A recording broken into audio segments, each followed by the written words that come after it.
Est-ce que tu peux encore célébrer fortement le Seigneur pour la soirée d'aujourd'hui? Est-ce que tu peux bien le faire pour la gloire de notre Dieu? Est-ce que tu peux bien le faire pour la gloire de notre Seigneur Jésus? J'ai demandé que tu célèbres fortement le Seigneur pour la gloire de notre Seigneur Jésus.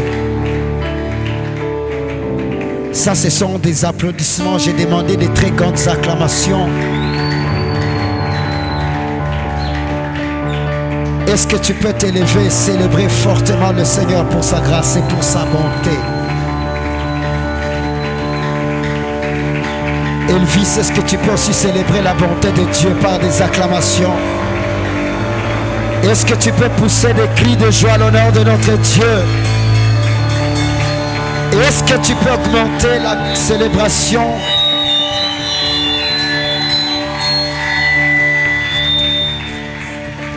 Tu profites aussi pour saluer ton voisin. Que la grâce et la paix de Dieu. Salue ton voisin comme il faut. Salue ton voisin avec respect et avec amour. Tu salues ton voisin pour la gloire de notre Seigneur Jésus-Christ. Alléluia.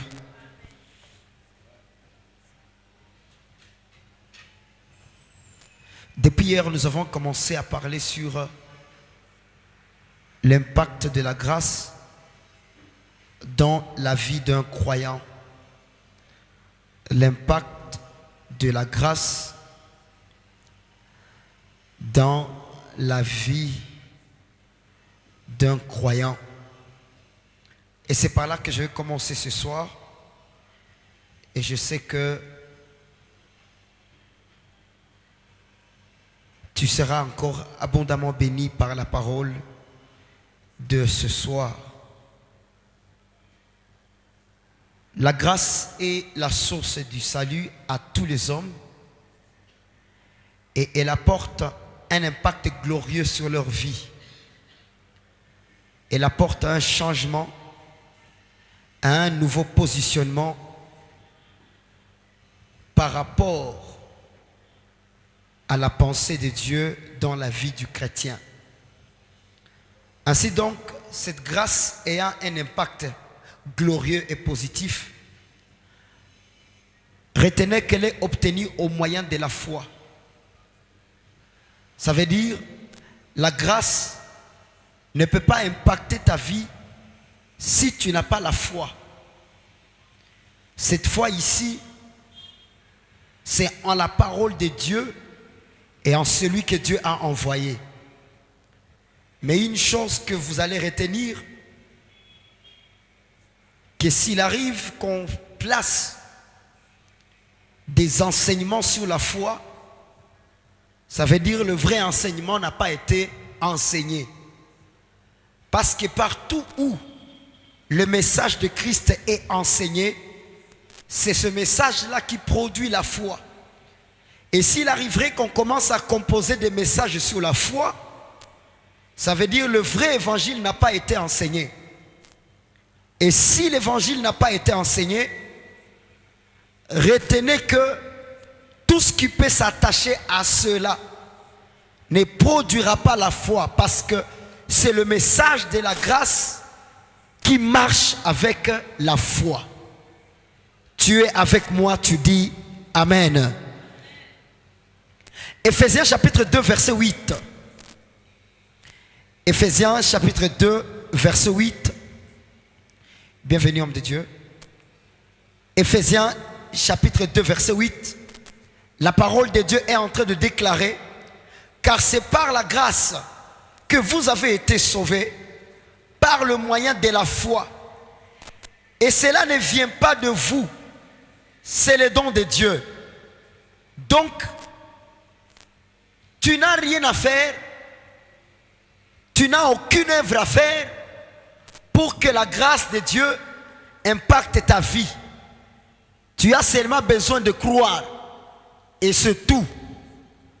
Croire en la parole de Dieu, croire à ce que Christ a enseigné, croire en ce que les apôtres ont enseigné. Et c'est ça la source de la foi. La foi ne demande pas que tu aies de preuves, que tu puisses comprendre totalement pour dire j'ai la foi. Quand la parole déclare que tu es justifié et que Dieu t'a pardonné, c'est à toi de croire. Tu n'as pas besoin de voir qu'est-ce que Dieu a pardonné et si je ne le fais plus pour croire que tu es pardonné. Le pardon de Dieu n'est pas donné parce que tu ne commets pas. Le pardon de Dieu est donné parce qu'il t'a aimé. Ne tombe pas dans cette pensée de dire le Seigneur m'a pardonné de voler parce que je ne vole pas. Non. Il t'a pardonné parce que tu es voleur. C'est une nature que tu portes. C'est pour dire ceci.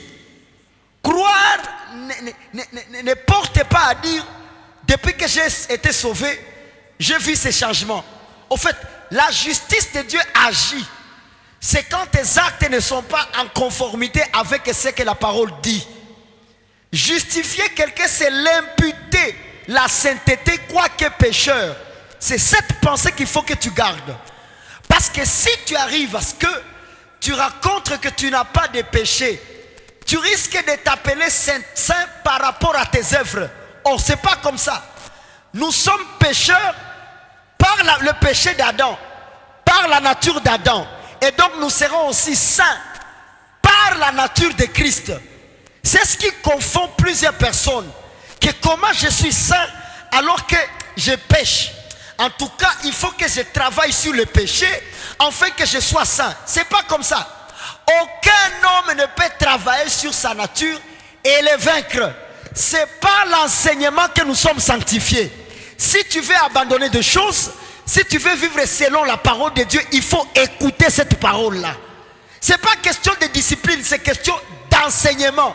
Sanctifiez-les par ta parole. La vérité est ta parole. Ça veut dire que ce n'est pas toute parole qui sanctifie. C'est la parole de vérité. Tu es avec moi, tu dis Amen. Un autre témoin va dire ceci. Éphésiens chapitre 2 verset 9. Ce n'est point par les œuvres afin que personne ne se glorifie.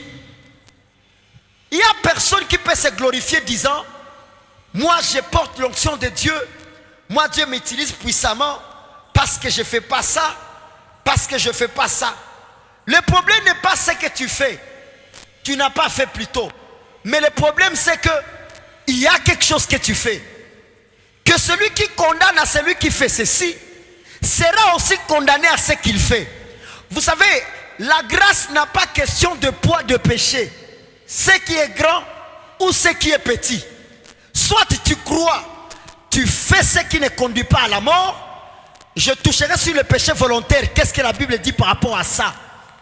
Soit tu ne crois pas, tu pêches et tu vas à la mort. Parce que tout incrédule est déjà condamné. Ne dis pas que je ne fais pas ce qui est grave. C'est pour cela que je porte la grâce de Dieu. Non. Tout le monde est pécheur.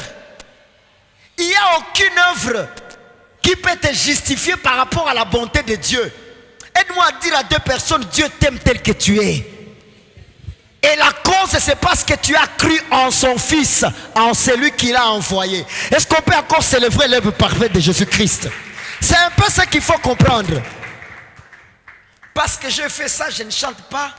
Parce que j'ai fait ça, je m'éloigne de la chair. Je ne vais pas enseigner. Parce que j'ai fait ça, c'est ta nature. Même si tu te fixes des disciplines, tu vas chuter. Tu vas chuter. Il faut que tu sois enseigné pour comprendre que ceux qui marchent comme ça, ils auront la récompense. Ils auront la récompense. Ils seront glorifiés. C'est ce qu'il faut comprendre. On avance un peu. Le verset 9 que je viens de lire dans Éphésiens 2:9 martèle encore sur la définition de la grâce. Salut sans les œuvres de l'homme.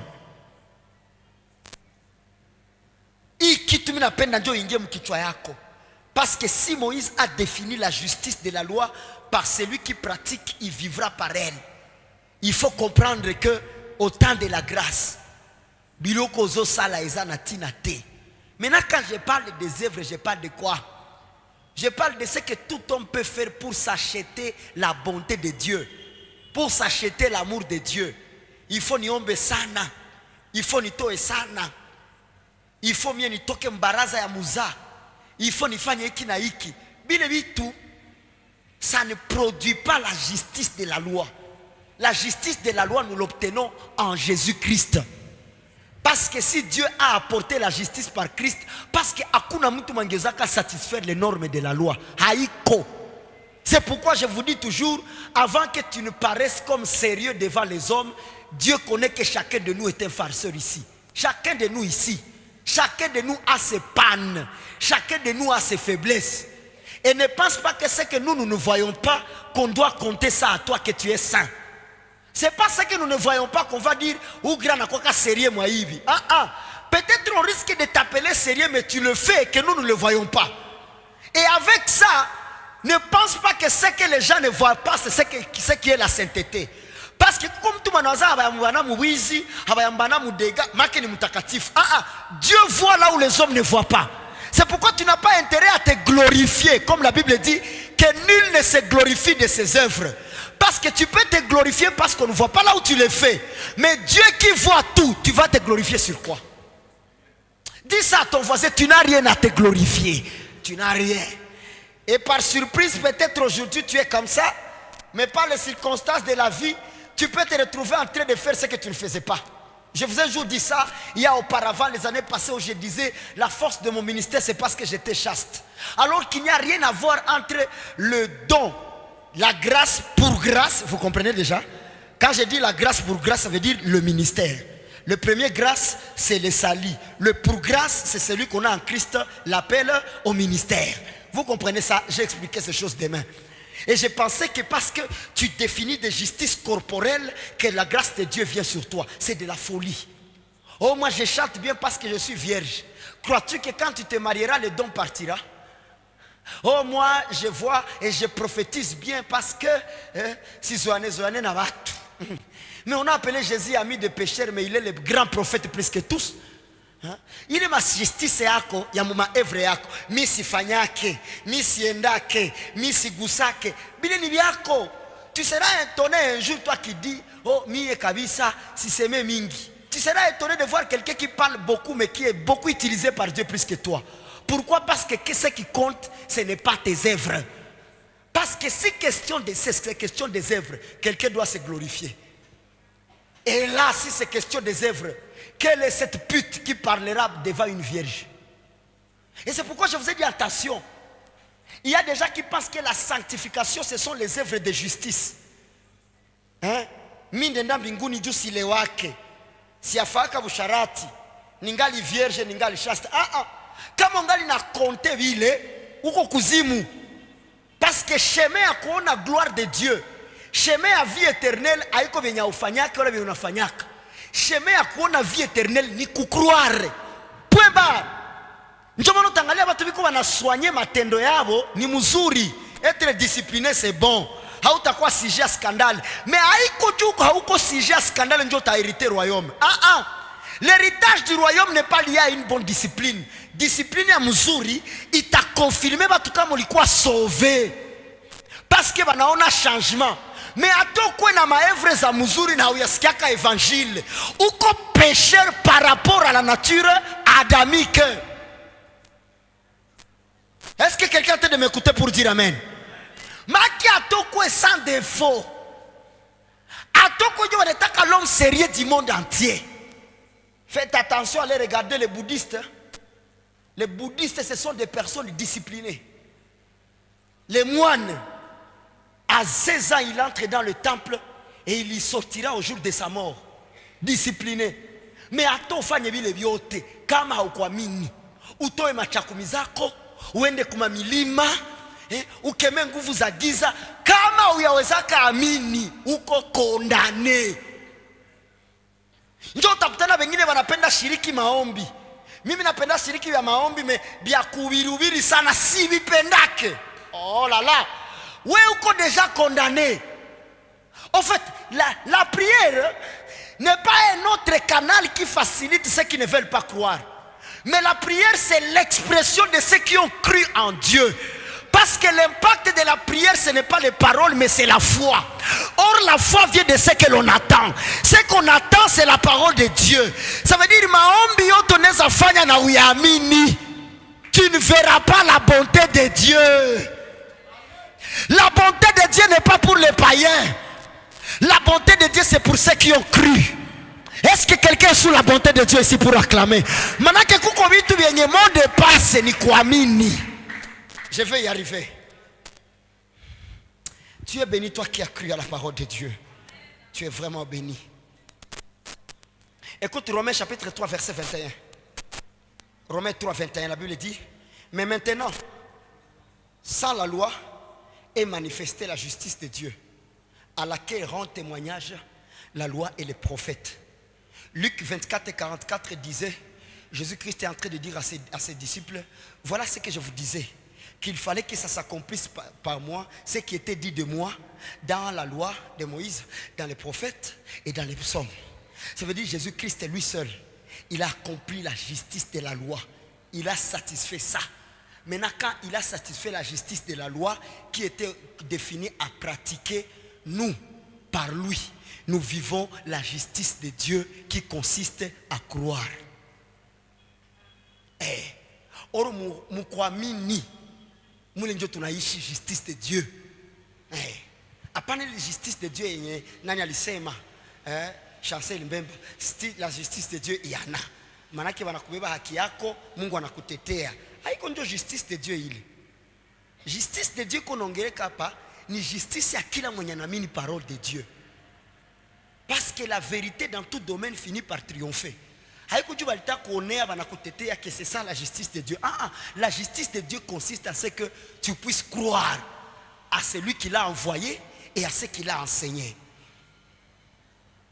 On avance. Notez bien. La justice de Dieu n'était pas révélée sous la loi. La justice de Dieu n'était pas révélée sous la loi. Voilà pourquoi personne n'était juste devant Dieu au temps de la loi. Par la loi, personne n'était juste. Tous, ils étaient condamnés. C'est pourquoi vous allez voir Dieu dit de Moïse: celui-ci est né de la femme, il n'y aura pas quelqu'un comme lui. Mais à cause de sa colère, il est condamné. Parce qu'il n'y a pas de juste sous la loi. Mais dans la grâce de Dieu, nous sommes imputés la justice qui était en Jésus-Christ. Donc la manière dont Dieu voit son fils, c'est comme ça qu'il nous voit. Quel amour! Quel amour! Hakuna kwa dunia mwanaweza jipiga kifua kiko sérieux. Hakwake. Même bale ba pasteur tunasemaka huyu reputation yake ngali mzuri. Iko mzuri juu madhaifu yake atuione. Mais mbele ya Mungu, tout le monde est pécheur. Il y a des personnes que tu ailles en secret sur TikTok, sur WhatsApp, tu ne trouveras pas des erreurs. Mais ça ne veut pas dire qu'ils sont saints. La sainteté dont ils portent, ils le sont imputés. S'ils ne le sont pas en faiblesse à l'extérieur, va demander à leurs propres enfants. Ils te diront: non, notre père a ce tel défaut. Hakuna mutu mwenye ko parfait. Ndio maana kiwaza ke juu upate onction yenyeko kumutu il faut ige tabia yake. Ce n'est pas en imitant le comportement que tu reçois la grâce. Non, c'est en croyant que je suis justifié et je porte le Saint-Esprit en moi. Dieu fait de moi ce qu'il veut. C'est là que tu ne poseras plus la question: secret à ministère yako ni nini? Qui t'a dit que c'est ceux qui jeûnent qui sont puissants?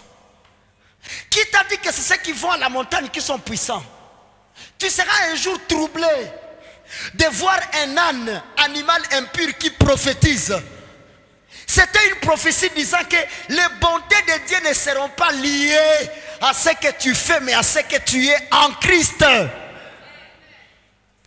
C'est pourquoi vous allez voir, beaucoup de gens cherchent à imiter les hommes de Dieu pour être utilisés comme eux, au lieu d'être comme Christ, pour être utilisés par le Père.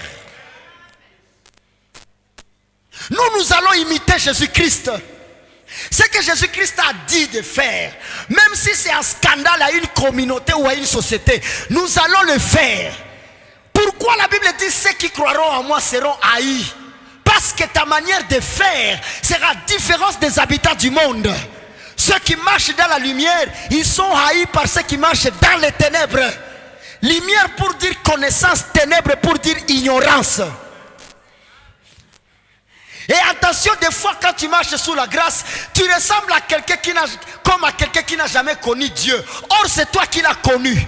C'est quand tu comprends que mes œuvres justes me donnent la valeur devant les hommes, mais croire à l'amour de Dieu me donne la justice de Dieu. C'est ce qui compte, mes frères. C'est ce qui compte. Haiko juu ukavu yote na kuita grand prédicateur. Haiko juu ukavu yote na kuita sérieux. Ndio inamaanisha uko fils de Dieu. Bongo. Bongo yako. Il y a des gens dont naturellement leur famille ce sont des personnes posées. Utangalia papa na batoto biko tout de nature posée. Et est-ce que vous pensez parce qu'ils sont posés ils sont sauvés? Les saluts exigent de croire. Dis ça à ton voisin. Les saluts exigent de croire. Si tu ne crois pas, à ton apatike ma œuvre aba croyant, hauko sauvé. Na imani nakuya kwa kusikia maneno ya Mungu. Sio kuna sema ulibatiziwa, ulihubiriwa nini? Nani alikufundisha? Quelle bonne nouvelle tu as entendue? On avance un peu. Écoute ce que dit Philippiens chapitre 3 verset 9. Je suis en train de vouloir expliquer la phrase qui dit c'est en Christ seulement que la justice de Dieu a été révélée. C'est en Christ seulement.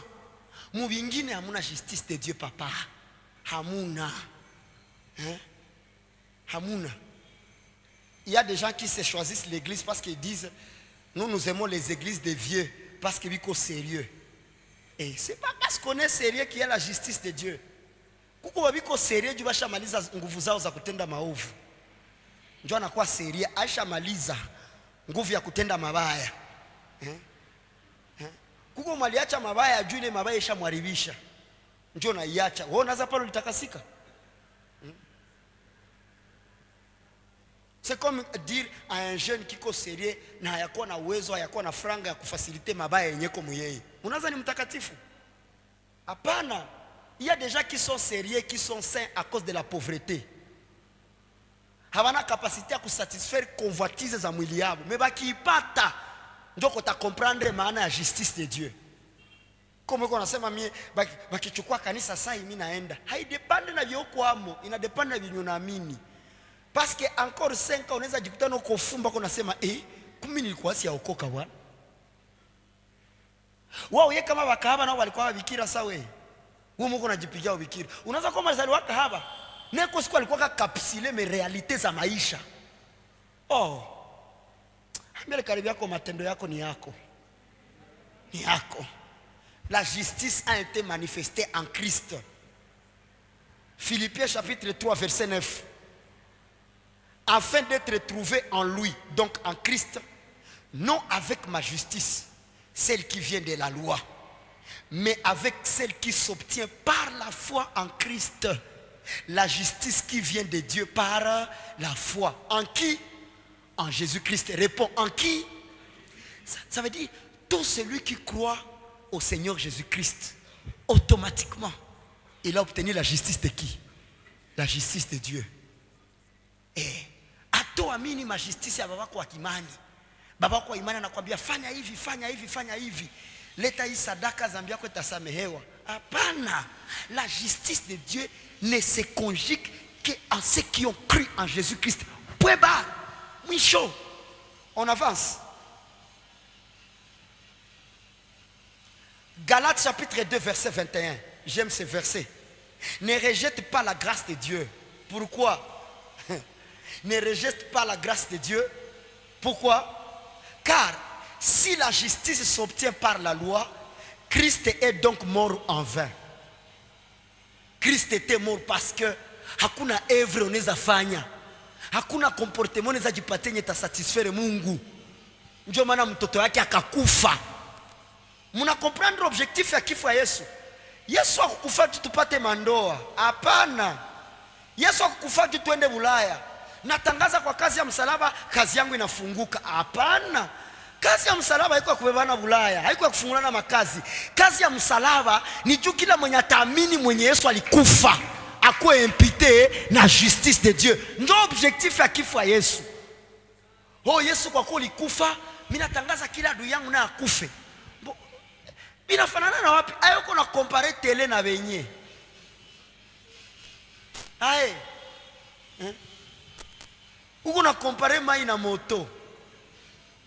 Binakutana na wapi? Panda na hitaji yako ku Golgotha. Qui vous a d'abord enseigné que Golgotha est une montagne? C'est la théologie qui a dit ça. Golgotha n'était pas sur une montagne. Un jour, je trouverai la grâce d'y parler. Golgotha ni kwa sa courant point. Panda mulima wa Golgotha. Mulima ni Golgotha ni mulima. Hapana. Maandiko iseme vile. Pandana na seliba yako Golgotha. Seliba inaenda fanya ni Golgotha. Zamisha magonjwa yako mudamu ya Yesu ya pale Golgotha. Pandana magonjwa nani kutuma yako? Kita dike Golgotha. Pandana umaskini yako pale Golgotha. Unaanza kukuaba profi kwa viko wanatundika Yesu. Unaanza probleme uko nayo kwele publike yenye ilikuwa pale. Hakukuwa mtu mwenye alikuwa na kasa yako. Wao naanza baselibatenda bakoko viko wanamtundikia. Niliwaonesha combien de fois dossiers za Yesu zilikuwa terrible. Mpaka sawa mtu mmoja alisikia yake wanatafuta enda bana Yesu bamfunge, akasabu vala mangu akajifunika drape. Kwenye basoda wanaanza vita pale, wanasema wenjo Yesu, ndiyo, akaanguka. Anashimama, Petro anatosha mipanga. Bwana, ninapanga mbili. Ile tu kukata, banaanza bana basivile, ule wa drape kamponyoka. Akakimbia na havali. Unasikia make kudosia Yesu ilikuwa maskandale za mingi kwa wanadamu. Unaanza Golgotha kukosa bayuai. Baselibateri walikuwa pale. Na nani wao wanaandika kwa kutundikwa kwake tumeoa. Wao wanaandika kwa kutundikwa kwake tumepona. Wao wanaandika kwa kutundikwa kwake tumetajirika. Crucifixion ya Yesu ilitosha malédiction de la loi. Manake mort ya Kristo inatupatia accès ku amour de Dieu. Mule muamuru de Dieu umesamehewa, ishi mzuri, maisha yako itakuwa na amani. Vile mko pandisha Golgotha, mbona habari za Golgotha zishapita? Maandiko yanasema ni sadaka ilifanyizwa une fois pour toutes. Est-ce que unajua kama damu ya Yesu Kristo inatutakasa limoya? Inaondoa watu zambi mwisho. Bili yako ya kupakala manyumba yako madamu ya Yesu juu balozi wasiingie ni bongo. Pakana damu ya Yesu kugari yako isife accident. Tafuta shoferi wa mzuri. Damu ya Yesu inatembeza gari. Kila fasi damu ya Yesu. Ushakamata iteme yako ya diplome d'etat, Yesu mine pakana damu yako. Benzako wakujifunza na wako yako ya madamu inakwaka. Kila fasi damu. Unafita ulozi. Kuko wengine washafahamu Kristo ishakuwa uchawi. Fasi yote damu. Garso watu wanakukatala, mimi namwangia damu ya Yesu aniitike. Eske damu ya Yesu inasupianaka? Mimi namwanga damu ya Yesu kwa heri asabu loae. Utalipa. Dis à ton voisin, l'œuvre de la croix c'est pour la rédemption de l'humanité. Basi. Basi. Kama uko na magonjwa, tafuta katikati yetu mweko na karama ya uponyaji. Karama ya uponyaji haikuwa kitu kwa pasteur. Même un chrétien parmi nous peut avoir le don de la guérison. Tafuta yeye akombe. Kama una imani ya kupona vile, uende ku Skyborne, uende ku hospitali. Bakupe paracetamol. Bakupe dolarene ulale. Basi unaishi mzuri. Sasa sumbua na makazi ya Golgotha ishapita, ulikuwa kata. Mimi nashimamisha msalaba wa Yesu mwangu. Unaokuleta nini? Kwa msalaba nashimama maki uko laana. Modiso celui qui est pendu au bois. Croix yote ni laana. Baba mimi nashimamisha msalaba wako mkazi yangu. Ngoe uone sasa. Kwa shimamisha msalaba vitu gani? Uko heshimamisha nini? Iliangukaka. Haikuanguka tu bali mshusha yako. Mimi nashimamisha kazi ya msalaba mwa kanisa. Mtalainiwa hapa. Kwa kuko msalaba kuko laana. Il s'est fait malédiction na vikaishia pale. Niambie watu watatu achana na msalaba ishapita. Msalaba huku msalaba, lendi msalaba. Shimamisha msalaba wa Yesu ndani ya kambi ya madui yako. Yende fani. L'Assemblée des Saints dit Amen. Non, on a un problème avec tout. À tout vivre, la vie a changé. Mais on va t'avoir la faire avec tout comme un sans effet. Ou ta vie femme, la vie a touché ma tunga. Ulishimamisha sasa msalaba wewe kisha wakakunika usiku. Ile msalaba ilikuwa wapi chambo yako? Na msalaba ishachunga nani? Mwenye na akalalamika Eloi Eloi lama sabakitani. Kisha unazeita msalaba. Ilikuwa kani jutu sacrifice ifanyike tupate accès. Bikaishia pale. Kia dike juu tunajenga kanisa faut kwa msalaba yulu. Basi msalaba ndio sinya kanisa. Msalaba ni sinya malédiction. Hey. Na ukienda kwa pharmacy kuko misalaba. Kisha wanaongeza na nyoka. Eske haiko ndio sinonima gisi walivyoinua nyoka ya shaba juu ya mwana ikakuwa mfano wa Yesu. Si ndio vya hapo? Bana tena huo msalaba kisha banetia kunyoka. Hii dunia iko vitu mingi. Tuendelee na neno watoto ya Mungu. On avance.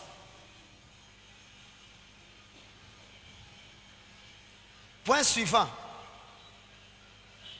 L'impact de la grâce exige trois choses. L'impact de la grâce. Pour marcher selon la grâce, tu dois connaître trois choses. Tu dois connaître la naissance sous la grâce. Tu dois connaître la croissance sous la grâce. Et tu dois connaître l'affermissement sous la grâce. Combien de choses? Première chose. Deuxième chose. Tu dis bien chivote. Première chose. Deuxième des choses. On ongeza sous la grâce. Première des choses.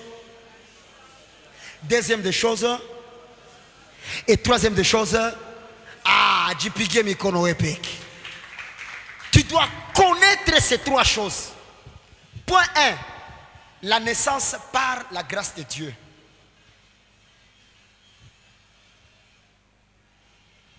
La naissance. Qu'est-ce qui se passe quand tu nais par la grâce de Dieu? Mon fils, qu'est-ce qui se passe? Une bonne nouvelle. Ceux qui naissent par la grâce de Dieu. Galates chapitre 4 verset 7. Galates chapitre 4 verset 7. La parole déclare: ainsi tu n'es plus esclave, mais fils. Et si tu es fils, tu es aussi héritier par la grâce de Dieu. Ça veut dire, en naissant par la grâce, tu n'es plus esclave. C'est pourquoi la parole déclare ceci. La parole déclare ceci. Je lis pour toi au nom de Jésus-Christ.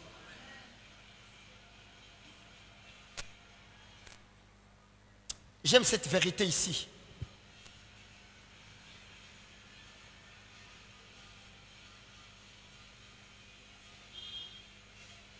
Kuna kosa tu kidogo nimalize maverse ya Biblia juu tushazisoma sana. Galates chapitre 5 verset 1er. Galates chapitre 5 verset 1er. La Bible dit: c'est pour la liberté que Christ nous a affranchis. Demeurez donc ferme et ne vous laissez pas mettre de nouveau sous les jougs de la servitude. Ceux qui sont nés par la grâce, ils sont affranchis. Et quand tu es affranchi, tu es comment? Libre. Il faut répondre selon les Écritures. Tous ceux qui croient, ils naissent par la grâce.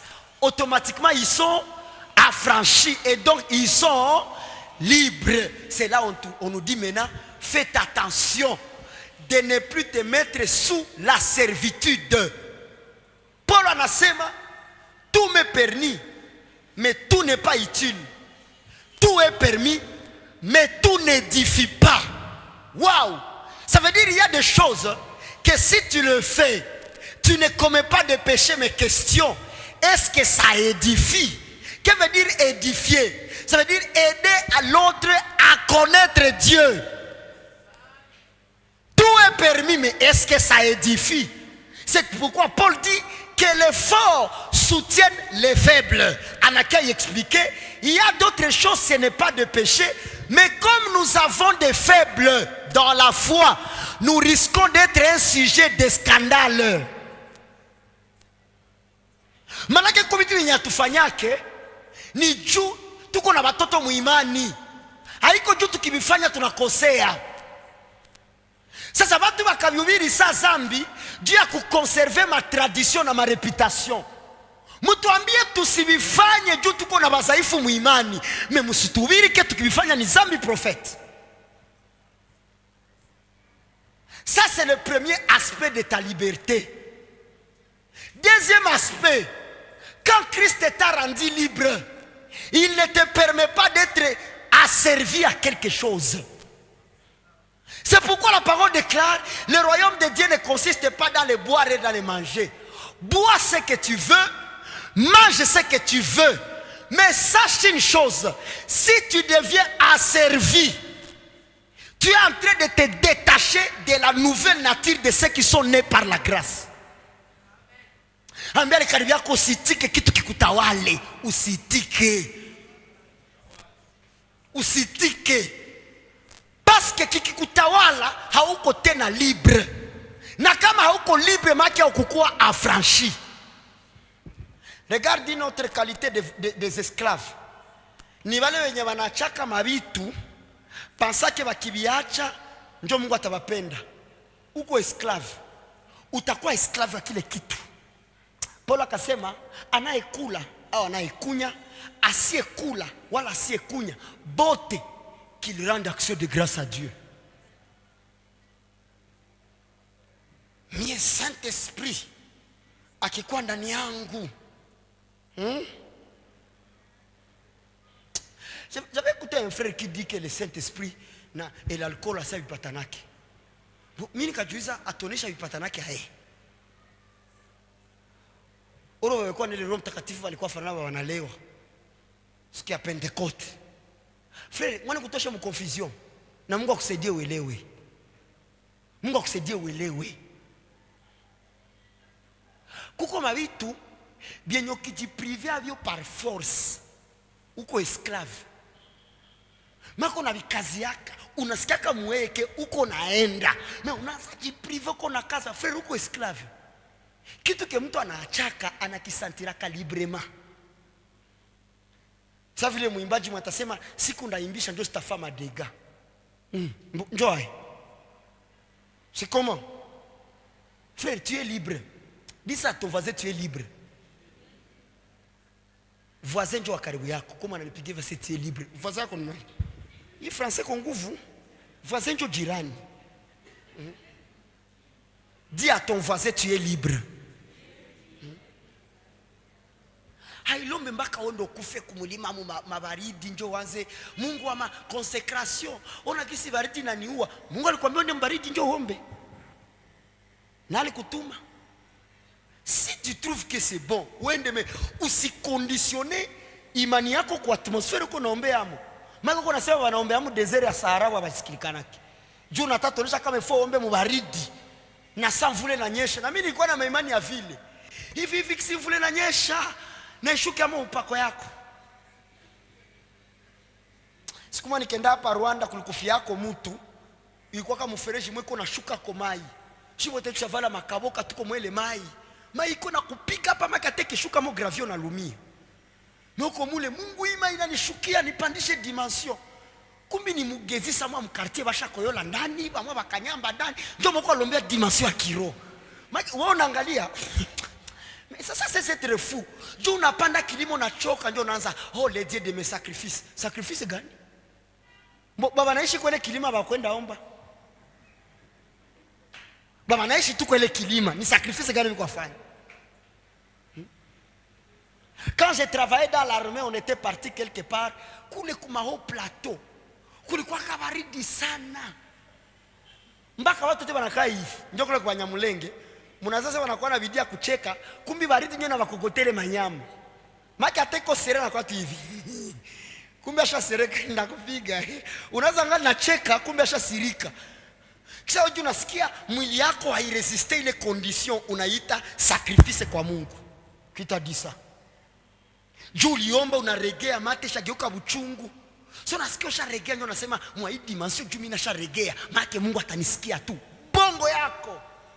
Ça c'est chercher la justice selon la loi. La Bible dit tout ce qui cherche cette justice comme ça, Ils sont séparés de Christ et déchus de la grâce. Les dieux de mes retraites. Alikutuma. Oh les dieux. Tout ce que moi ma blague. C'est pourquoi Jésus-Christ est mort. Dieu il avait dit satisfaire Mungu. Tu es avec moi, tu dis Amen. Tu dois jouir de ta liberté, mais ne sois pas affranchi, usikue asservi. Hapana. Mungu hataki ukue asservi. Dieu na risqué kuanguka mu dissolution. Bengine banduku sasa tunahubiri verite aparo wanasema akani vile make twende sasa. Frère, grâce haiwezake rendre esclave. Grâce itakufanya comprendre que iki hakina impact kwa Mungu, mais ukikutawala kina produire péché. Kina produire péché. Parce que c'est pour la liberté qu'on a été. Pose la question à ton voisin, est-ce que tu es vraiment libre?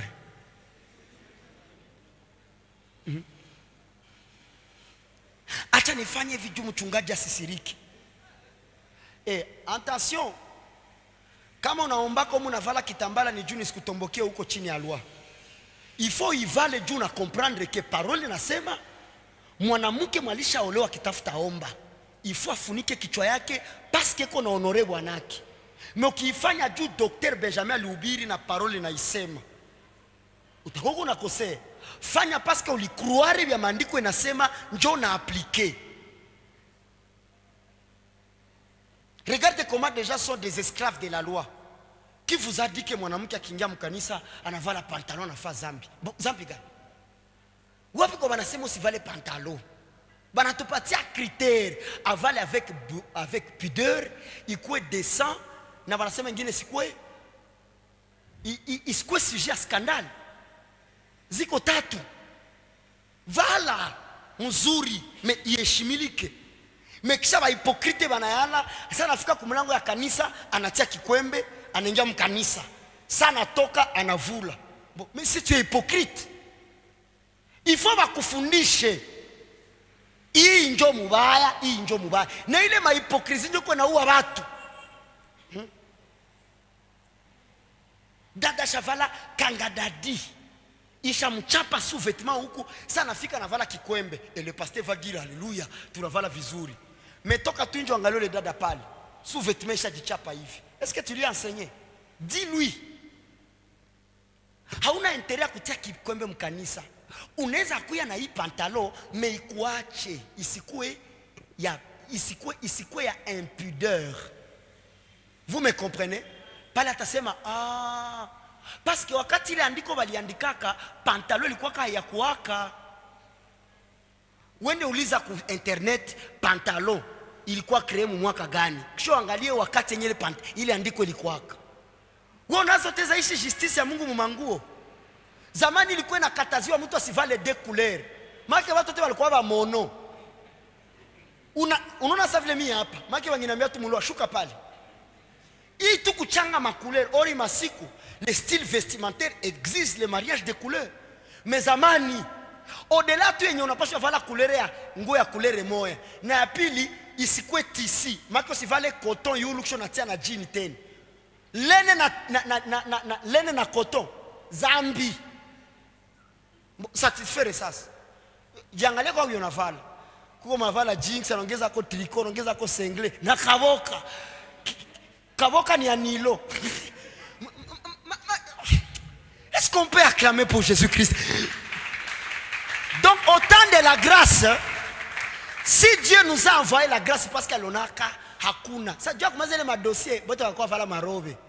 Wewe unasema kase, mwanaume hapaswi vala nguo ya mwanamke. Va lire ce que Jésus dit. Ils ont tiré au sort Martinique. C'est mon pantalon. Nyingine verset nasema marobe. Hii huku kwetu ni wakati mwanaume anapaswa vala robe juu alimukafe. Na alisema vile. Ndugu unavala manguo ya mwanamke haiko vile. Leo tena ile maevre banasema mwanamke asivale vazi ya mwanamume. Parole na interprete. Ile nguo ni nini? ile manguo ni matendo. Pour dire hairuhusiwe mwanamke mwisha okoka akuwe na makarakter ya mwanaume. À l'exemple, une femme autoritaire. Unaweza vala bikwembe noko makali makali. Haba nitawale mie. Unavala manguo wanaume. Unavala manguo. Huko unakutana mwanaume ni garçon, mais quand tu unavala manguo banamuki. Mwanaume ni chuma, Kaza kichwa papa. Mwanaume akiongea anasema kabikwa Mewe, ikwa, toka pale. Tosha ile manguo banamuke. Kaza papa. Est-ce que Simba waliingia hapa waseme amen? Huko unakutana unaoa mbele ya bibi yako, c'est pas grave, ça arrive, ça passe. Nini ça passe? Mwambie je suis mwanaume humu, shuka. Ukitaka tu ikase tu ipede, c'est ma saison. Saison katoka. Toka pale. Mwanamke kwa nguvu kwa tena mwanaume kwa tembevi. Kisha kwa biko bro. Nani bro wako? Uko tena fie konesa mwendake fie bro. Mutabronze hapa. Hapana, njoo kuvala manguo vile. Ile malua hakuna mwongezaka itimiza.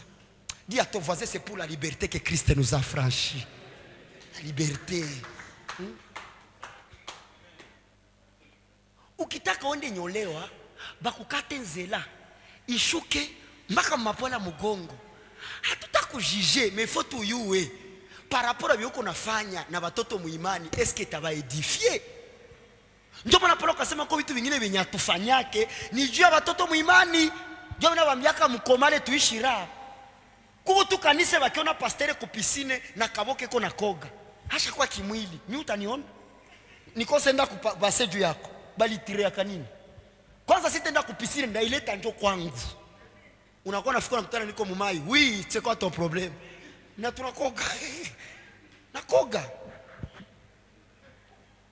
Mtu kona sema bakiona tu mguu wako hapo umefaa zambi. Uende zala. Batakuvula zote na papa watu anakuona ndani waiko zambi. Mwache ne majustice ya mamatendo bwana. Zile zitakusuye utaanguka tu. Atopiganisha utashindwa.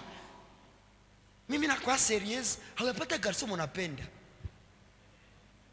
Moi je suis encore vierge. Trouver. Virginité koni. Tuikule. Maki tuanze kwambia huyu ni prophetesse mkanisa juu ni bikira. Mbona unaweza shtukia na mataubebani paye? Inakupangia tu maneno anambia vyote nilivyo navyo. Chukua baba. Kisha ambia karibia kwa Mungu anakupenda bwana. Elewa tu kama Mungu anakupenda basi. Unuko sikia mtu anaanza omba le Dieu de ma virginité. Njoo. Bon, babiko vierge wao waombe hai. Tupatie mfano. Le Dieu de qui? J'avance pour la gloire du Seigneur. Quand tu nais par la grâce, tu es affranchi. Tunatoka mservitude ya loi. Ababa loi walikuwa wanafaka mzuri ndio anaonesha mbele ya Mungu. Kale kazuri anaonesha. Mungu apendete na wamoneshe point fort. Mungu anataka ujue kama na point fort, na point faible, tu as besoin de sa bonté. C'est tout. On acclame le Seigneur. Maintenant, comment on est par la grâce?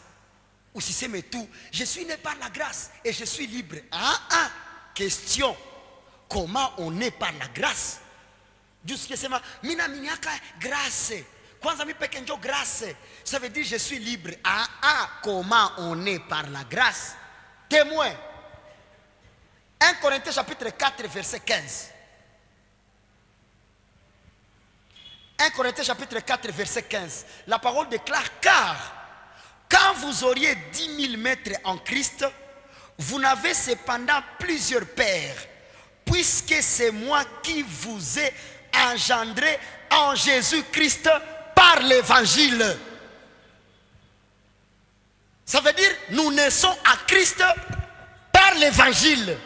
Et haiko juna zoe ya mama ombi njo mezaliwa upya. Hapana. Il faut naamini injili njo nazaliwa par la grâce. parole nasema la loi est venue par Moïse, a été donnée par Moïse, je m'excuse, mais la grâce et la vérité sont venues par Jésus-Christ. Donc si tu crois en ce que Jésus a enseigné, tu es né par la grâce. Mais na bangapi abafundishwa tena évangile ishakuwa tu ni kugeuza évangile mabezwe zabo. Sa hana kazi, sa hana ndoa, banaileta évangile de délivrance. Quel est l'évangile de la délivrance qui peut produire la foi? C'est l'évangile de Christ qui produit la foi. La foi vient de ce que l'on attend. Entendre quoi? Témoin. Andiko. Hébreu combien? Hein? Romain? Merci. J'aime cette église. Ainsi, Romains chapitre 10, verset 17. Ainsi la foi vient de ce que l'on attend. Et ce que l'on attend vient de la parole de Christ. Apana vient de la parole de Dieu. Parce que la parole de Dieu, c'est toujours la loi de Moïse. Ça fait aussi parole de Dieu. Est-ce qu'en écoutant la loi de Moïse, tu peux avoir la foi? Non. Dieu m'a parole qu'a précisé. Ce que l'on attend vient de la parole de Christ. Parce que Christ est un message à grâce. Jésus-Christ n'a pas enseigné la loi, mais il l'a accompli.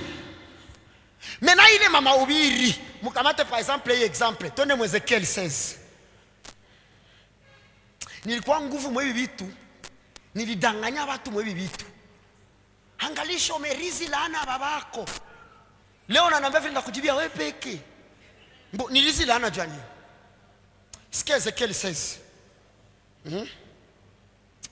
La Bible dit ceci.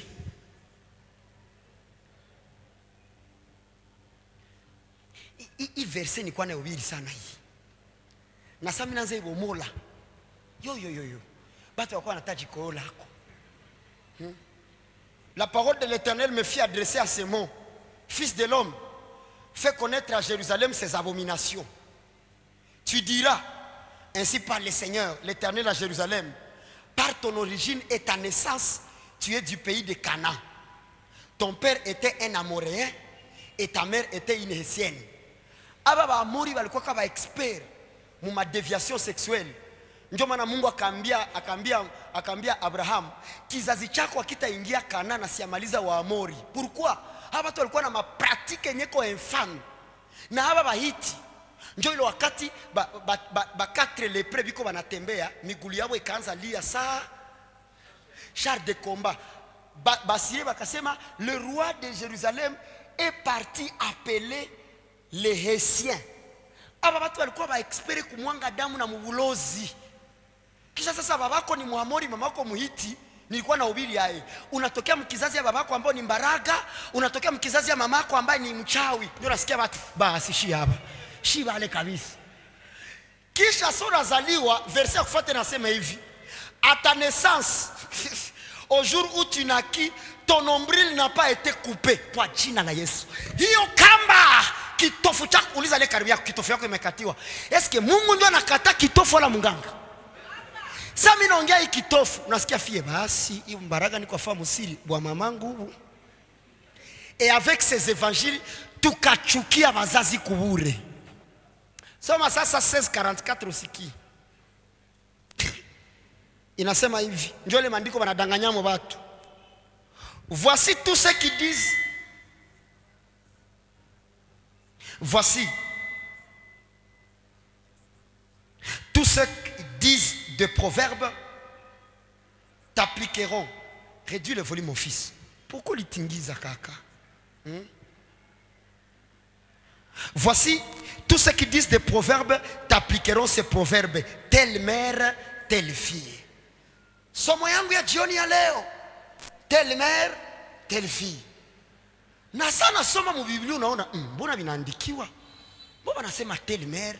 Mkiswahili nasema vile alivyo mama, vile alivyo binti yake. Tunaona ukiuliza mama yako aliolewa?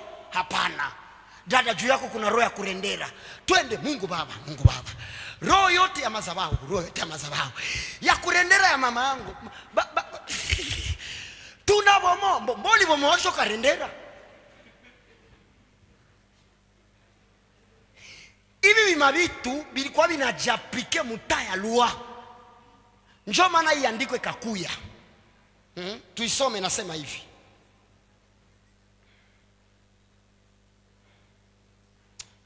Est-ce qu'on peut d'abord acclamer pour Jésus-Christ?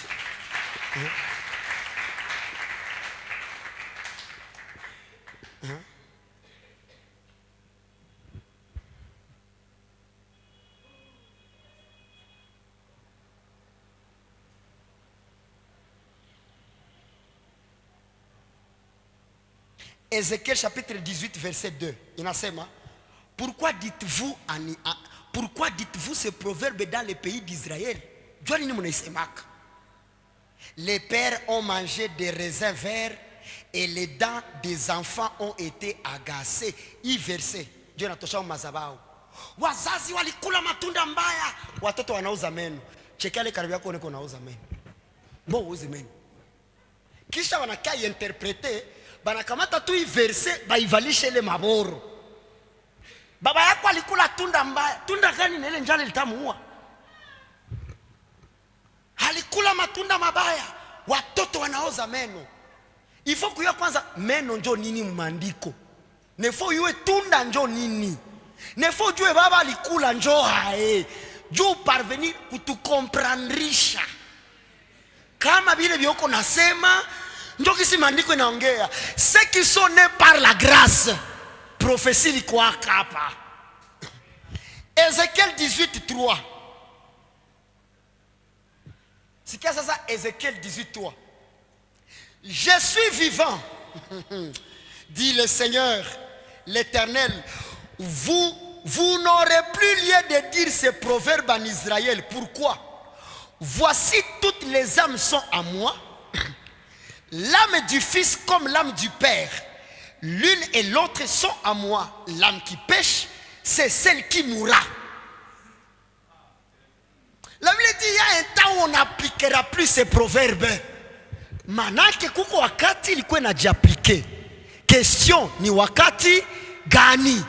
Ni wakati ya alliance ya damu. Alliance ya damu njo nani? Si njo alliance adamike. Mwanadamu wote waliozaliwa na Adamu walibeba hali yake. Njo wakati Adamu alikulaka tunda. Adamu alikulaka tunda, kizazi chake chote kikafatiwa na ile désobéissance. Mais parole inasema hamutasema tena ile proverbe. Pourquoi? Parce que mandiko inasema huku chini, baba atabeba zambi yake na mtoto atabeba zambi yake. Njo wakati gani grâce kikuya una croire, unatoka mulinye ya bazibuhe unaingia mulinye ya fils de Dieu. Comment tu es fils de Dieu qui cholipe la hana ya shobole? Sasa si avant la croix égale après la croix, Yesu alikufiaka nini? Kama ifo Yesu akufe kisha tupiganishe laana, alikufia nini? Viekio tuambie. Via na shuka na kia tujibia. Romains 8:1. Romains 8:1 via na kia jibia. Mia karibia ko via na kia jibia. Romains 8:1. Il n'y a donc maintenant aucune condamnation pour ceux qui sont en Jésus-Christ. Est-ce que l'assemblée peut célébrer cette réponse ici? Lève-toi, dis à 3 personnes, tu n'es plus condamné, tu n'es plus condamné. Alléluia.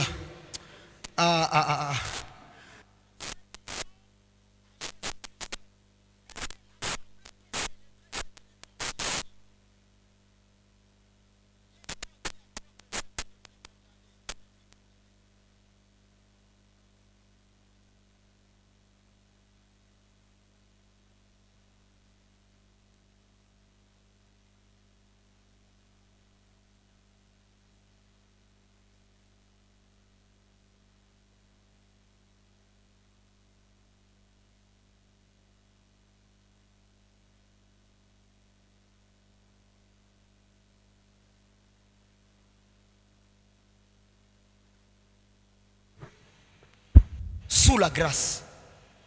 Romains 8.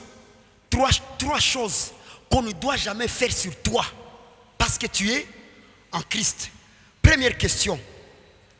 Qui accusera les élus de Dieu? C'est Dieu qui justifie. Verset 34. Qui les condamnera? Christ est mort. Verset 35. Qui nous séparera de l'amour? Combien de questions? Pour dire, hakuna manapasha kuakize, hakuna manapasha kukondane, na hakuna manaweza kuséparer. Répète avec moi, personne ne m'accuse. Répète njo kurudilia mukiswahili. Personne ne m'accuse. Augmente, même moi-même je ne m'accuse pas. Makili ya kusema iko sasa silungake juu nilitosha mimba. Quand tu es né, il est zambi zote. Twende kwa magoti, tengeneza hata zambi ya utoto. Ndio zambi gani? Kama kila siku tatengeneza zambi ya utoto, manake Mungu hana upendo. Parce que c'est par son amour qu'il nous pardonne. Je nasikia wengine, baba na zile zambi za nifana sijue. Zambi ulifanya huyo njoo. Kulala na kulamka ni muujiza. Nilipolala nililota mbaya. Baba usharati ya mundoto. Njoo ya hii. Kisha wanaleta mari de nuit. Mari de nuit. Alitokea wapi? Ushafata filmu ya kuchamusha kisha unaenda bilota mari de nuit. Njoo ya. Kuko mabitu vingine ni expression ya ame yako. À l'école, on nous a enseigné qu'à la puberté, ce qu'on a élevé à l'adolescence, tu vas faire ce qu'on appelle des pollutions nocturnes. Mais quand tu pollues la nuit, nililala na femme de nuit. Quand tu as trop de spermatozoïdes dans ton corps, le corps doit s'équilibrer, il doit dégager. Njona loto likoyola, mais sona la muka, unakutana ville. Haukufa zambi, ni mwili njo iko saa damu ikikuwa ya mingi unaanza kusenye. C'est comme ça. Ukikuwa na damu ya mingi unaanza sikia mavertige, unasenye. C'est comme ça aussi. Mais sona la muka ni lala na mari na femme de nuit. Baba, ou les femmes de nuit wakalehe, uoneza kusupana ni wakalehe. Ou les femmes de nuit wa village yangu, toka pale. Paulo anasema kuliko bakioko na lungula vile oa. Comme femme de nuit, hakwaki. Mwisho siku ile femme de nuit alibeba mimba. Batonesha kwa nazali yake. Kisha siku anazalia kuzimu. Ase kamata kisu Yesu Kristo. Batoto yangu wote nishazala mulimwengu wa kiroho. Banazala mulimwengu wa kiroho. Subutu na ole grace wa pembeni ya kwenu one kuzala. Hiki kitu kitazogea. Njoo kuzala. Asoko na batoto sawa kuzimu. Ulibazali wapi? Wa kwanza njoo Brighton. Wa kufuata njoo Jackson. Mloko wake njoo MacArthur. Kisha nakwambia soko na itoto kuzimu iko makali sana. Njoo iko nakufungia kazi yako. Jina yao njoo nani? Clara. Hapana, haiko vi. Ambia kali yako ni bongo. Bia kogopeshana vile. Marie de nuit. Wapi kwenye Yesu alikemea Marie de nuit? Wanasema femme de nuit Utasikia wanasoma tout terme moya, le serpent qui a le venin d'aspic. Ba théologien na ba chercheur banatuambia kama hii venin d'aspic njoo ile demwe na kiabu siku. Kisha nasikia wengine sasa shetani alipuliza roho moya kudunia, iko nafaa ba Kristo basipende omba. Ndio maana kwa sikia masiku hakufaa zambi na hauna toamu ya kuomba. C'est normal. Inafikia tu wakati unajisikia wewe peke. Mara sitaomba. Unatapima baba, unasikia Elewa maana tu lala. Ndio naanza kaza esprit de distraction. Ndio nani? Frère, est-ce que tuliokoka juu tukue troublé wala shenyo tutawale? Papa wa Kristo wanaishi vie de stress. Pusi kipita tu reka tototo. Wachawi wa hili eneo. Wachawi vitu gani? Baba, zile mapusi za mkartie, mimi nazibana, mimi naziniga. Sawa nazidiga, fa hii na nyama hii. Donc l'église est dans le scénario. Célèbre parce que tu es en train de connaître la vérité.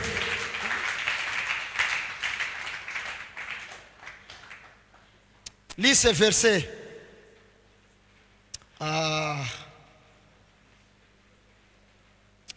Lis ce verset. Ça te fera du bien. Ou punguze le ma stress ya balozi. Ambia kariwa ko punguza stress. 1 Pierre chapitre 5 verset 18. 1 Pierre 5, 18. Nous savons que quiconque est né de Dieu ne pêche point, mais celui qui est né de Dieu se garde lui-même et les malins ne le touchent pas. Kwe shetani hawezi kugusa kifula umulozi manozisha makala. Tuhame mwa quartier muko balozi, mais uko fou. Chenjo tuneza hama wala bonjo waneza hama. C'est la lumière qui chasse les ténèbres, mais les ténèbres ne chassent pas la lumière. Milo sono zango muvieti baba katika jina la Yesu kila roho ya mzungu ilikia mwa Yesu vetima maki au yetu kama hii mafriperi na kwa kesha kwa infecté hamuna demo inge maombi Mungu yende famu nini mina takasa hiro mtu anauza sente mina fukuza pepo ya muizini bo pepo ya muizini njoi unauza telefone oh papa ile demo ya Samsung mina ikemea uko duru muzungu anakusaidia ukomunike mais wewe unaona pepo kila fasi pepo mubiato pepo mushenete pepo mubyakula pepo munini pepo mumalinete pepo mubilte pepo mumabike pepo baba mimi nenda fa examen d'etat na hii wiki mapepo za kushindwa unaanza yabiko mkicho biko mubiki ile ma ignorance ndio tutoke ndani. Jouissons de la liberté en Christ. Dis à trois personnes, tu es né par la grâce.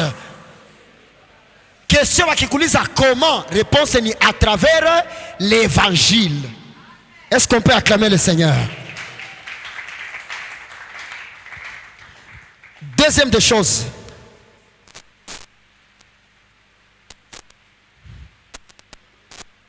Deuxième des choses, la croissance est dans la grâce. Après avoir été né par la grâce et donc l'évangile, tu dois croître par la grâce. Ça veut dire la grâce nous fait croître.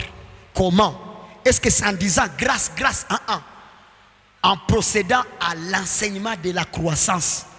C'est pourquoi parole nasema haiko kila singo tutabakia mu maposement et ma fondement. Tendons à ce qui est parfait. Dans la croissance est dans la grâce et non pas les œuvres.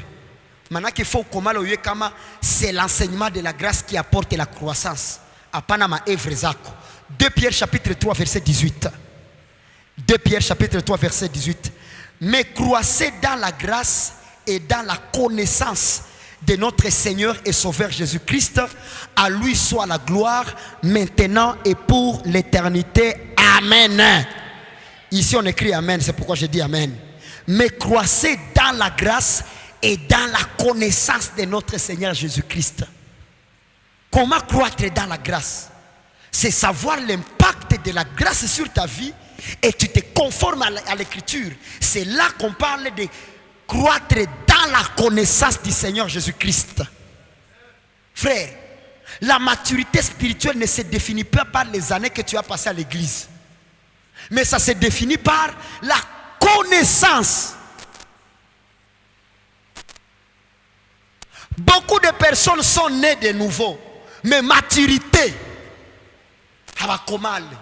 écoute ce que Paul dit. Pour ceux qui ne veulent pas grandir. Paul dit ceci.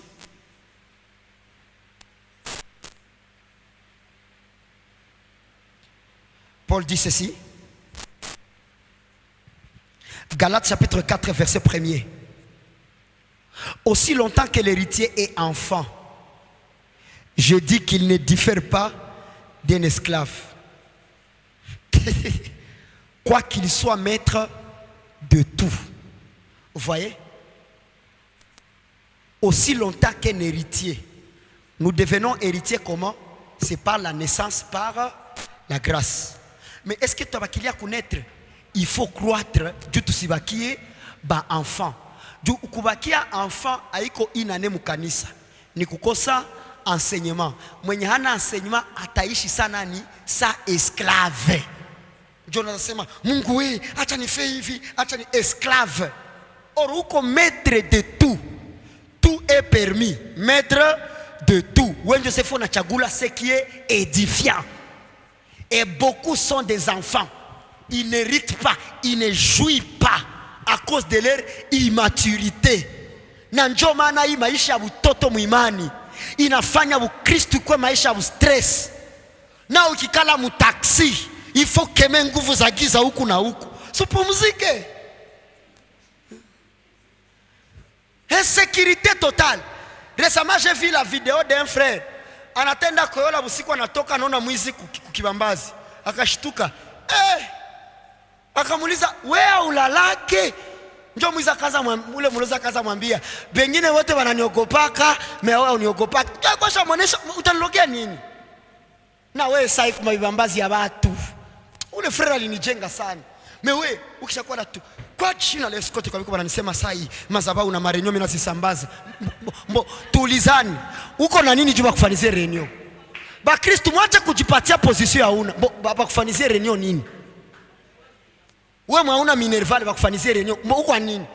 Sasa walionaka hatuna kitu bakashange. Sina franga, sina gari. Hawezi nifanyizia renyo. Nyota yako. Ambia ile kari yako wanakupiga vita ni juu ya nyota yako. Nyota gani?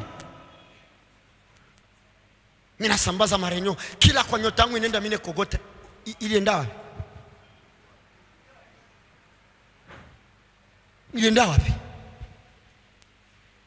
Na kwa manaamini yao kama anatembea niko na kanyota kake muhewa, ile ni maastre. Mungu alizitiaka juzi angaze usiku au na nyota. Ukitosha. So tafute sa uelewe sa maandiko yanasema nyota ni nani? Maandiko yanasema dans sa main il y avait 7 étoiles. Parole n'a interprété les 7 étoiles sont les 7 anges. Ça veut dire ba chef ya ma église, ba berger. Manake nyi wote wa mnengaka ku splendeur, l'étoile de la splendeur c'est Dr Benjamin. Bakikwambia nyota yako ilizimika, manake nilikufa.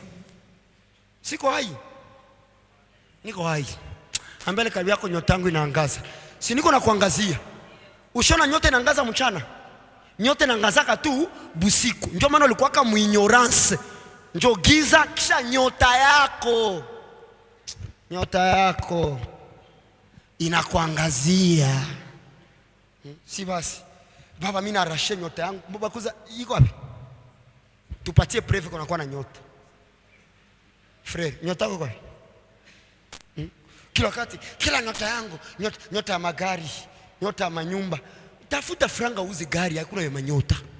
Nyota gani? Nyota ya maendeleo, nyota. Mtanyotana hapo. Nyota. Unaona hii mabitu ni masagesse nyeko imene bikiingia mu dunia. Nani mamulona mitume banakishia nyota? Wapi kwa wanaandika mu Biblia kama kuko mtu mwenye nyota yake ilizimika? Unako bilitokeaka? Joseph analala na lota nyota. Anasema niliona 11 étoiles, babake akatafsiri, make ndugu zako. Ndio akasema, make tunakuwa na nyota. Balisha tafsiri kama ile nyota ni mtu. Make nyota ni mtu. Nyota haiko bahati, nyota haiko chance. Nyota ni mtu. Ndio maana atasa waliona nyote na wake na angara ikawabeba kwenye Yesu iko. Est-ce que tuko pamoja? Croissance. Unaamini mabitu bimwa hivi na njoo nakutanaka sasa mtu anakomalaka na kiasema make nilikuwa napoteza muda. Récemment je suis passé quelque part. Maombi na waka moto. Ba frère batatu bashakamata ma microphone biko hepa frère mutagonjwa ma hemorrhoide. Hepa moto ufu.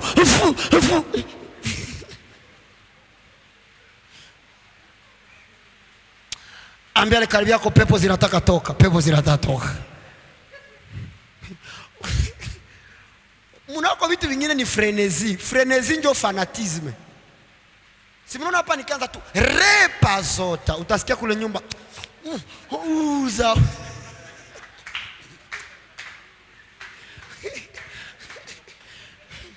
Kisha nakutana badada wanakunja mgulu saa kama vinga. Bote wanakuwa Nakote roho hora toka pale. Ile ni masenario ya bongo ile. Mungu akwe mwabili. Roho nigusi.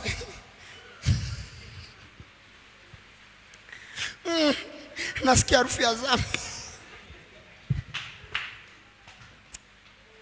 Vous savez, il y a des fois qui se canent qu'on stressé na pena ni participer ku ya ville. Njonda bomoka na cheko.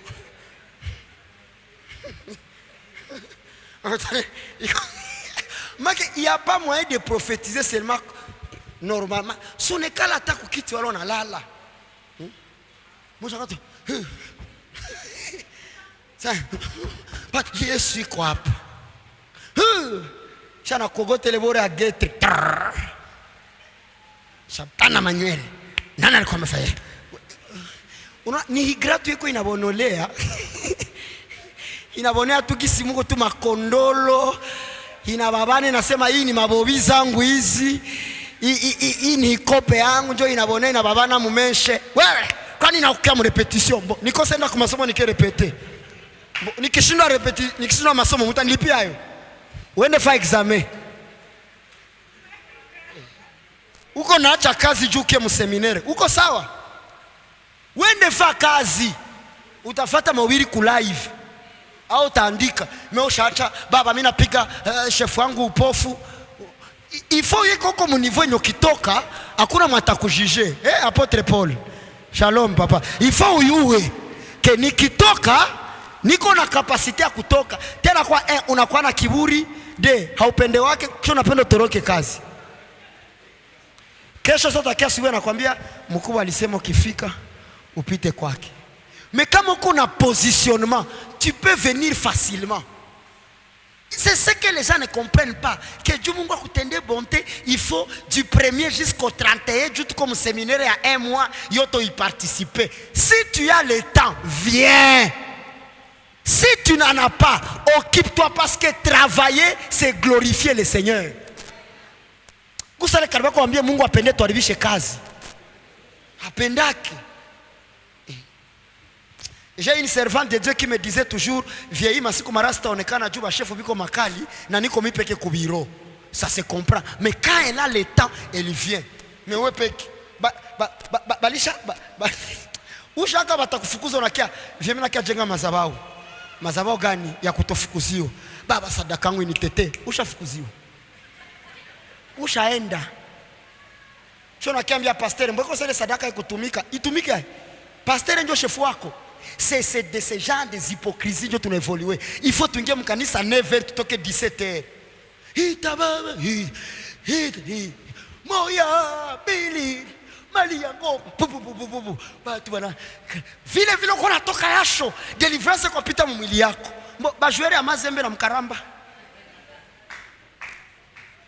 La Bible dit vous connaîtrez la vérité et notre affranchissement est dans la vérité. Vous savez bien comment là. Ça fait du bien. Notaskia wepeke ibu Kristo na geuka. Ça devient facile. Mais charge ziko mingi.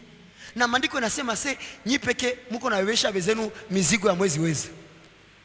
Aye mwenye kuna homa afunge 3 jours. Simwambie kunya tu aspirine au paracetamol. Batu banateseka huku nje. Mbako nakutana ta sana ukoka fia alikuwa wakiana na fane. Alikuwa na matae zake zinakauka. Hii kifua ilikuwa inapendeza comme les faons de gazelle za kantique. Mais unakutana kila mtu akishaokoka ifo afane. Unakutana hidada hingali na 16 maisha izeeka sasa mama ya 43 za nicho inaishi ma stress mwokovu. Unakutana tumamwili tushakauka mokigusa tu lompe malugha mingi. Kila fasi, asante Jehova Nisi, asante Rafa, Elohim, Elelion, Adonai. Na njoo maana kuolewa inakuwa nguvu. Juu unakutana na bufiwa unazama mwabili, uko na mabuiwai mingi. So unahipenda naweza kwambia sasa nakusikane kwa kilo. Baba yako utasikane nani? Ifo ni kusikane, usikane nani? C'est pourquoi vous voyez beaucoup de jeunes chrétiens biko na ma défi à vie sociale. Stress ziko mingi. Stress ziko mingi. Mizigo iko mingi. Béni soient les membres de l'église que Dieu m'a donné ici. C'est bon d'être présentable. À un temps, nawe toka wende ku restaurant. Jouis de la vie. C'est Dieu qui t'a donné. Va la mzuri, parfile-toi. Pasteur Barak sinyamana. Ukipata pesa, nunua gari, uza kiwanja, ishi mzuri. Haiko kuteseka kudunia, njoo inamaanisha kama uko mrelasyon mzuri na Mungu. Hapana. Heri wa maskini wapi? Moyoni. Mesi unateseka, baba nimekataa anasa na mambo ya dunia. Njoo hai. Kwenye maandiko inasema l'homme dont les voies sont agréables à Dieu, même ses ennemis lui deviennent favorables. Njoo kotacheza. Et puis parole ongeza, s'il n'a pas épargné son propre fils en le livrant pour nous, comment ne nous donnera-t-il pas toutes choses? Mungu afurahia kesa tunateseka. Ambia karibu yako mateso yako haiko njo jangwa. Kuko wengine mateso njo ko distrait mu maisha. Haupendi comprendre life. Wewe mnatoka kunyumba 8h, unaenda umo narudia 18h. Kisha uko nalomba Mungu chakula, utakitafuta saa ngapi? Uko nalomba Mungu kazi, me unaenda omba 8h, mba 17h, utatumika saa ngapi? Je bénirai le travail de tes mains. Le premier travailleur c'est Dieu. Ba Kristo tutumike ba Kristo. Ba Kristo haiko kila kitu ndio kinatoka mu maombi. D'autres exaucements c'est l'usage de tes compétences. Mais il faut tout. Stress komingi. Mbaka mwa wakianuliza papa, mbona kusikia kwa sababu ile roho ya kuomba sana haiko tena? Nikamwambia ce qui te fait comme ça, tu as fini par comprendre kama vingine haiko eforo yako. Maandiko yanasema tusizidishe maombi mrefu saba pagani. Meshe tunaona kama kukomala kiroho ni kuomba sana. Hapana. Hakuna maisha ya kiroho ya utamu sawa vile kokoka papa. Prophète, être sauvé et croître. Uye kama Jésus-Christ a déjà fait ça. Kwa wengine atakuwa biko banapiga, wewe uko unaangalia kwa chunga bafike kukaa yako, juba shamaliza hili. Mais stress papa. Ma stress ziko mingi. Machozi ziko mingi. Make sikia priere ya nguvu ni siku batu walilia. Papa, eske Mungu anapenda tulie lakini? Niulize karibu yako. Eske Mungu anapenda ulie? Juko manajitia mkichwa hii taji yangu nikililia via tanisikilia huruma. En fait, Dieu n'exauce pas la prière, mais Dieu exauce la foi qui t'a poussé à prier. Mungu nami unikumbuke utapiga chini, c'est que Dieu regarde. Va croître. Mais tu es mon fils. Comment ce qui est ton droit, tu veux le faire comme une requête? Tu me rends irresponsable. Dis à 3 personnes, Père est responsable, il connaît. C'est pourquoi même il a dit, avant que tu ne pries, il savait. Soit que Mungu akuprouve bonté nya li déployer mu Christ. Acha Mungu akuoneshe. Acha Mungu. Mungu wa maombi yangu. Maandiko yasema kwanza shipeke atuye kwanza omba. Tena na ni Kristo ndio anatuombeaka karibu ya Baba. Baba mara kama ujibie maombi maki uko wake kaka dada. Mimi naomba wabiko mu live baandike tupunguze stress. Nawaambia kabia kupunguza stress. Kugonda ushagonda, kuprendre soin de toi haikwake tena, kanisa jamaa yako hauyangakiake tena, masomo hawangaikiake tena. Ingine maprincipe ya maisha hawezaki hangaika. Un de mes fils avait enseigné, il a dit ceci. Quand Paul alijikutana fasi kwenye fois a présenté identité comme Romain basimupigi, akasemaka qui vous a permis de châtier un citoyen romain? Bakashtuka, tu es romain. Maki pala tangi anzaka, Seigneur, tu m'es apparu sur le chemin de Damas. Arrête les fouets. Hazingi ya chaka. Il fallait à présenter, disant qu'il n'est pas permis de châtier un romain. Njo kusema leo haika kila fasi Mungu tenda fasi ngine fosema avec hizi compétences niko nazo je peux quand même postuler. Njo kile kama tuwako mentalement ke kila kitu ni hikaraba baba unafa interview ko mahuza lupa rantu kututotosh ça va la poser. Tu viens d'où? Hey racheté, je viens de l'éternité.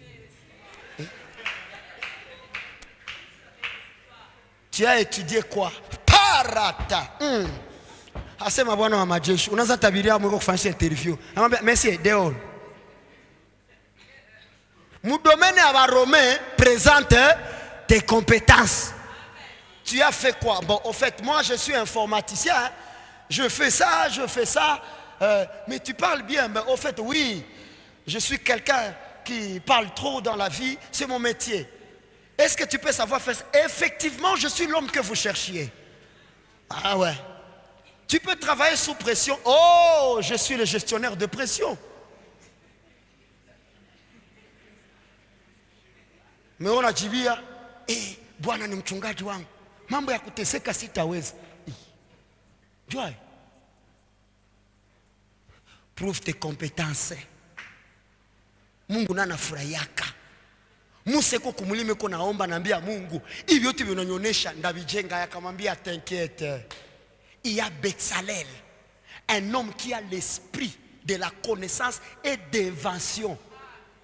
Maaki vyenye Musa aliona mundoto Bezalel akamurealize avyo. Tout le monde peut rêver, mais tout le monde ne peut pas vivre ses rêves. Tout le monde ne peut pas réaliser. Les hommes forts y réalisent. Uko tusiku moya acha et des compétences, ça fait du bien être compétent. Vous voyez, bientôt là notre radio va commencer à s'ouvrir. Il y a d'autres émissions que moi-même je vais animer parce que je suis éloquent. Un bon prédicateur peut demander même d'être journaliste. Voici l'émission de ce matin. Hii inatoka ngambo za kale. Bwana moja. Ile na enjoy yake. Mais ouais, tout unayua ni nini? Mimi nayo parler en langue, mimi nayo interpréter scatologie. Oh. Mais moi il y a un temps où j'ai gagné ma vie avec le travail que je faisais. Mais quand maintenant le sacerdoce m'a demandé, je m'y suis engagé totalement et je vis par ça. Kukokoka hayafanya upate esquive ya kufuiri responsabilité za maisha. Ça c'est très fort ça. Kuokoka hayakupuse ukwe papa irresponsable. Kuokoka hayakufanya hawezi obeire kudiscipline ya bazazi. Mzazi anakuambia hapa Kongo bafikake 20 vienda kushusha moto. Mwanani utashusha moto? Mwanani? Gusa watu walioambie tu dois croître dans la connaissance. Si baketu ya butoto butoto. On acclame le Seigneur, on continue demain, que le Seigneur vous bénisse. Tu peux t'élever pour présenter tes offrandes et on rentre à la maison. Tu peux t'élever. J'aimerais que tu partes réécouter cette prédication, surtout la partie de la fin, ou prendre connaissance. Les personnes qui sont beaucoup éclairées, c'est les croyants. Mais chez Kosa Koko, que chaque fois drogue moi y vit, chaque fois folie moi y vit. Hein? Hapana. Hapana.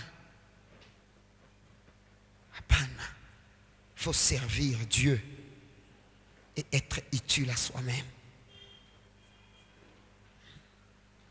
Quand je donne ces exemples, je ne m'attaque pas à personne. J'essaie un peu de vous manifester des exemples pour que mon papa parle de ça.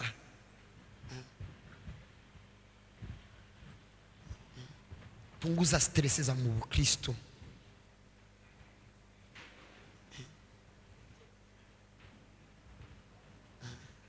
Punguza stress kabisa na Mungu atafurahi sana. Je profite pour informer à l'église que notre financier, le frère Ursin Bamporiki, avait perdu son père. C'est hier qu'il y a eu enterrement vers Moudaka. Ainsi, tous ceux qui trouvent du temps, ils pourront passer en contactant le cordeau de la jeunesse. Apôtre Lenet, tu peux te lever, balancer ta main. Tous ceux qui veulent aller visiter le frère Ursin, ils peuvent demander des renseignements à notre frère. Tenez tout m'accompagner dans ce moment difficile, parce que perdre un parent, ce n'est pas facile. Vous l'accompagnez et ça sera une très bonne chose. Je profite encore pour informer que bientôt là, notre radio va s'ouvrir. Mes frères et sœurs, ça ne sera pas comme une petite boutique, c'est une entreprise où on peut avoir besoin d'engager des personnes qui vont servir. Alors prépare-toi par rapport à ça. Tout ce qui est koutana, tu n'as quoi hypocrite quand on prend quelqu'un de l'extérieur pour servir. Oh, c'est pas comme ça. Je suis en train de vous dire, notre radio est en train de vouloir s'ouvrir. Déjà à partir de ce samedi, nous commençons à monter notre pylône là-bas. Renseignez-vous sur l'usage de la radio. Ce sont des postes auxquels on va engager des gens. La radio, c'est une entreprise. On est en train de communiquer comme ça. Jifundishe comment on est journaliste, comment on rapporte. Jifundishe. Jumie mamihali za vila nizibebe fasi. Vya likamata wa inja katia. Sa nikuwa nakwambia wewe jifundishe. Il y a un de mes frères qui nous avait dit ici un jour, alimaliza mu génie civil makakosa kazi akaenda ku YouTube akajifundisha design na ka informatique neko na kagonga vile. C'est ça la vie. Kama uko unachunga vitu vitaanguka hivi, kalwako pendo la Mungu Baba, neema Yesu Kristo na ushirika wa Roho Mtakatifu itawanyike na we na usikie. Kwa jina la Yesu tunasema amen. Rudia kunyumba. Mungu awabariki.